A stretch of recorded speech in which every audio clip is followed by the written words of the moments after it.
Okay, just to start things off. Sometimes I worry that my journal holds a grudge for all the days I leave it empty.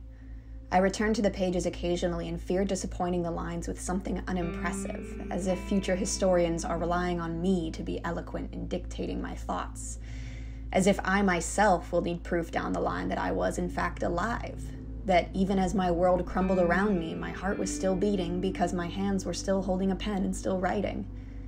There are a lot of journals bound by pain sitting in a storage unit in my hometown, waiting for me to work up the nerve to fly home and save them from oblivion. I started this YouTube channel as the sun was starting to rise after an Alaskan winter. I wanted to create videos that my past self would have needed. It's how I time traveled.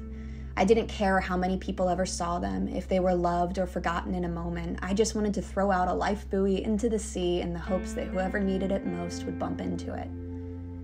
The problem became that I became frantic to toss out more and more.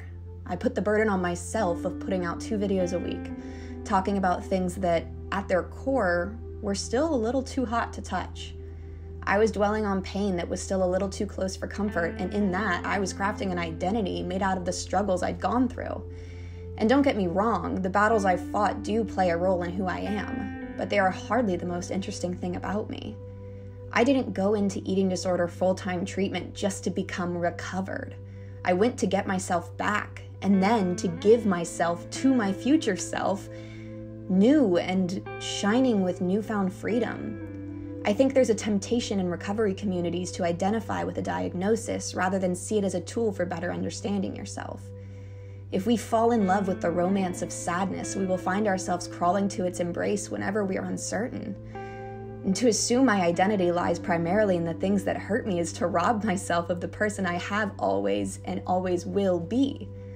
There are endless things that light up my soul to talk about, and I want to share them. When I express myself, I'm celebrating who I got back after the fight, not just dwelling on the scars it left me with.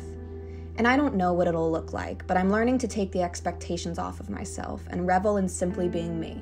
The prize at the end of the battle was me, and she was worth it.